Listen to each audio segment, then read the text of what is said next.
ಇದೊಂದು ಸುದಿನ ಅಂದರೆ ತಪ್ಪಾಗಲಾರ್ದು. ಪ್ರಶಸ್ತಿ ಬಂದಿದ್ದು ಒಂದು ಭಾಗದ ಸಂತೋಷದಾಯಕ. ಆದರೆ ನನ್ನ ಮಕ್ಕಳಿಗೆ ಈ ಪ್ರಶಸ್ತಿ ಸಂಬಂಧವಾಗಿ ನಮ್ಮ ಶಿಕ್ಷಕರೆಲ್ಲ ಹೇಳಿರ್ತಾರೆ, ನೀವು ಖುಷಿ ಪಟ್ಟಿರ್ತೀರ, ಅದು ಮತ್ತೊಂದು ಭಾಗ.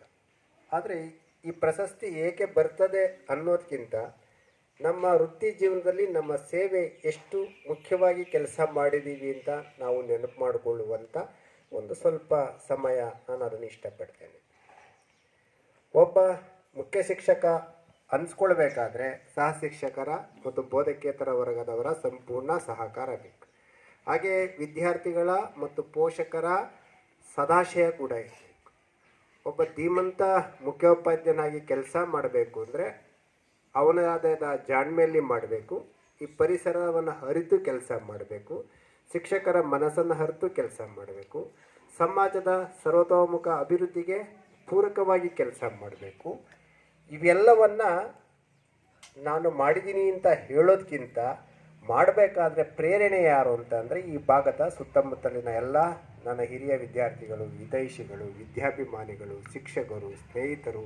ಈ ಶಾಲೆಯನ್ನು ನಿರಂತರವಾಗಿ 32 ವರ್ಷಗಳ ಕಾಲ ವರ್ಷದಿಂದ ವರ್ಷಕ್ಕೆ ವೈಶಾಲ್ಯತೆಗೊಳಿಸಲಿಕ್ಕೆ ನನ್ನೊಂದಿಗೆ ಬೆಂಗಾವಲಾಗಿ ನುಡಿದ ಸರ್ವರನ್ನು ಮತ್ತು ಅತಿ ವಿಶೇಷವಾಗಿ ನಮ್ಮ ಆಡಳಿತ ಮಂಡಳಿನ ನಾವು ನೆನಪು ಮಾಡಿಕೊಳ್ಬೇಕು. ಕಾರಣ ಕಾಲಕಾಲಕ್ಕೆ ಬೇಕಾದಂಥ ಎಲ್ಲ ಸಲಕರಣೆಗಳನ್ನು ಕೊಡಿಸುವ ಜೊತೆಗೆ ಮಕ್ಕಳ ಸರ್ವಾಂಗೀಣ ಶಿಕ್ಷಣಕ್ಕೆ ಸಹಾಯ ಮಾಡಿರೋದು ಸರ್ವತಃ ಸಹಜ, ನಿಜಕ್ಕೂ ಕೂಡ ಶ್ಲಾಘನೀಯವಾದದ್ದು. ಮತ್ತು ಇಲ್ಲಿ ಕಲಿತ ಮಕ್ಕಳು ವಿವಿಧ ಕ್ಷೇತ್ರಗಳಲ್ಲಿ ತಮ್ಮದೇ ಆದ ಹೆಸರನ್ನು ಮಾಡಿರ್ಬೋದು. ಆದರೆ ನೀವು ಕಲಿತಂಥ ಶಾಲೆ ಅಂತ ಹೆಮ್ಮೆ ನಿಮಗಿದೆ ಅಂತ ನಾನಾದರೂ ಭಾವಿಸ್ತೇನೆ. ಈ ರಾಜ್ಯ ಉತ್ತಮ ಶಿಕ್ಷಕರ ಪ್ರಶಸ್ತಿ ಗೌರವ ಅರ್ಪಣೆ ಎಲ್ಲರಿಗೂ ಸಂದ. ಈ ಭಾಗದ ಗ್ರಾಮಾಂತರ ಜಿಲ್ಲೆಯ ಎಲ್ಲ ಶಿಕ್ಷಕ ಸಮುದಾಯಕ್ಕೆ ಮತ್ತು ನನ್ನ ಪೋಷಕರಿಗೆ, ನನ್ನ ಶಿಕ್ಷಕರಿಗೆ, ನಮ್ಮನ್ನು ಹರಸಿದ ಹಾರೈಸಿದ ಎಲ್ಲರಿಗೂ ಸಲ್ಲೋದು ಅಂತ ಭಾವಿಸ್ತೇನೆ. ನಮ್ಮ ಆಡಳಿತ ಮಂಡಳಿ 1993ರಲ್ಲಿ ಇಂಥ ಒಂದು ಹಿಂದುಳಿದ ಗ್ರಾಮ ಪಂಚಾಯಿತಿ ಸ್ಥಾನದಲ್ಲಿ ಯಾವುದೇ ಪ್ರತಿಫಲವನ್ನು ಅಪೇಕ್ಷಿಸದೆ ಉಚಿತವಾದ ಶಿಕ್ಷಣವನ್ನು ಕಲ್ಪಿಸುವ ಸದುದ್ದೇಶದಿಂದ ಶಾಲೆಯನ್ನು ತೆರೆದಂಥದ್ದು ನಿಜಕ್ಕೂ ಕೂಡ ಶ್ಲಾಘನೀಯ.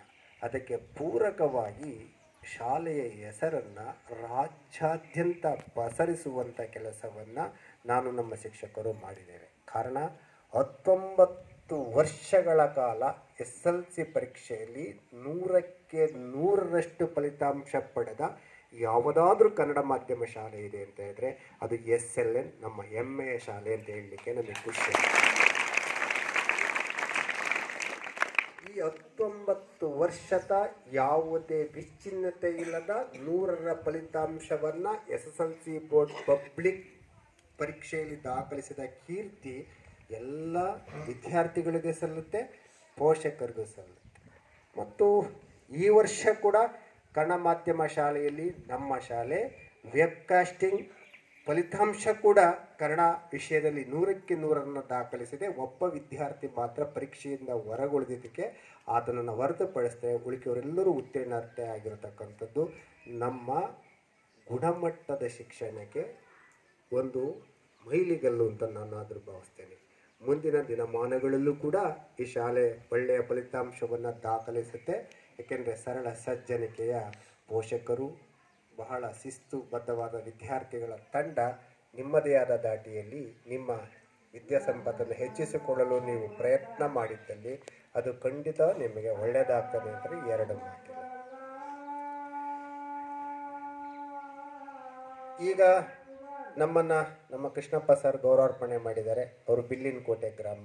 ಅವರಿಗೆ ನಮ್ಮ ಸಂಸ್ಥೆಯ ಪರವಾಗಿ ಅಭಿನಂದನೆಗಳು ಸಲ್ಲಿಸ್ತೇನೆ.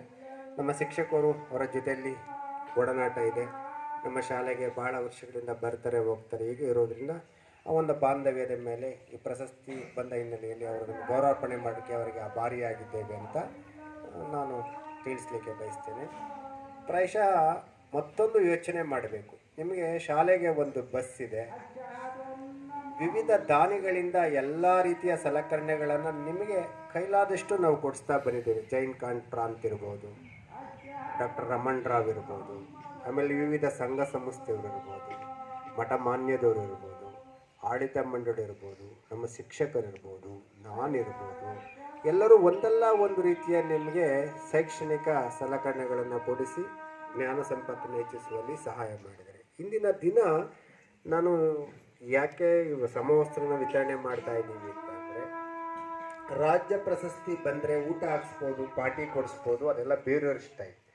ನನ್ನ ಸ್ಟೈಲ್ ಏನಂದರೆ, ಮಕ್ಕಳಿಗೆ ಅನುಕೂಲವಾಗುವಂಥದ್ದನ್ನೇನಾದರೂ ಕೊಡಿಸಿದ್ರೆ ಅದು ಸಾರ್ಥಕತೆ ಆಗ್ತದೆ ಅನ್ನೋದು. ಆ ಹಿನ್ನೆಲೆಯಲ್ಲಿ ನಿಮಗೆ ನಾವು ಉಚಿತ ಸಮವಸ್ತ್ರ, ವಿವಿಧ ಲೇಖನ ಸಾಮಗ್ರಿಗಳನ್ನು ವ್ಯವಸ್ಥೆ ಮಾಡಿದ್ದೇವೆ. ಪ್ರತಿ ವರ್ಷ, ಇದು ಈ ವರ್ಷ ಮಾಡಿರೋಂಥದ್ದಲ್ಲ, ನಿರಂತರವಾಗಿ ಶಾಲಾ ಪ್ರಾರಂಭದ ದಿನಗಳಿಂದಲೂ ಕೂಡ ನಾವು ಮಾಡ್ತಾ ಬರ್ತಾ ಇದ್ದೇವೆ. ಅದಾಗೆ ಮುಂದುವರಿಸಿದ್ದೇವೆ.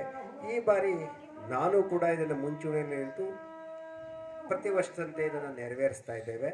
ಅದಕ್ಕೆ ನೀವು ಇದನ್ನೆಲ್ಲ ಸದುಪಯೋಗ ಪಡಿಸ್ಕೊಳ್ಳಿ, ಒಳ್ಳೆ ರಿಸಲ್ಟ್ ತರಲಿ, ಟೀಚರ್ಸ್ಗೆ ಒಳ್ಳೆಯ ಒಬಿಡಿಯಂಟ್ ವಿದ್ಯಾರ್ಥಿಗಳಾಗಿ ಅಂತ ಆಶಿಸ್ತಾ, ಈಗ ನಿಮಗೆಲ್ಲ ಲಿಸ್ಟ್ ಪ್ರಕಾರ ನಮ್ಮ ಟೀಚರ್ಸ್ ಎಲ್ಲ ಪಟ್ಟಿ ಮಾಡಿದ್ದಾರೆ. ಎಲ್ಲ ಮಕ್ಕಳಿಗೂ, ಎಲ್ಲ 8, 9 ತರಗತಿ ಎಲ್ಲ ಮಕ್ಕಳಿಗೂ ಕೂಡ ಸಮವಸ್ತ್ರನ ಕೊಡ್ತಾರೆ ಮತ್ತು ನೋಟ್ ಪುಸ್ತಕ ಕೊಡ್ತಾರೆ. ಅವನ್ನೆಲ್ಲ ಪಡ್ಕೊಂಡು ಮುಂದೊಂದು ದಿನ ನೀವು ಕೂಡ ಎತ್ತರಕ್ಕೆ ಬೆಳೆದು ನೀವೇನಾಗಬೇಕು, ಒಳ್ಳೆಯ ತಂದೆ ತಾಯಿಗೆ ಒಳ್ಳೆಯ ಮಕ್ಕಳಾಗಿ ಈ ಸಮಾಜಕ್ಕೆ ಮಾದರಿಯಾಗಿ ಬರುತ್ತೀರಾ ಅಂತ ನಾನಾದರೂ ಆಶಿಸ್ತೇನೆ. ನಿಮಗೆ TKR ಅಂದರೆ ಎಲ್ಲ ಹಳ್ಳಿ ಕಡೆ ಗೊತ್ತಿದೆ, ಆದರೆ ನಾನು ಮಾಡುವ ಕೆಲಸ ತುಂಬ ಜನಕ್ಕೆ ಗೊತ್ತಿಲ್ಲ. ಒಂದು ಬಸ್ಸು ಹೋಗಬೇಕಂದ್ರೆ, ರನ್ ಮಾಡಬೇಕಂದ್ರೆ 10 ತಿಂಗಳಿಗೆ 7,40,000 ರೂಪಾಯಿ ಬೇಕು. ನೀವು ಕೌಂಟ್ ಮಾಡ್ಕೊಳ್ಳಿ, ಮನೆಗೆ ಹೋಗಿ 7,40,000 10 ತಿಂಗಳು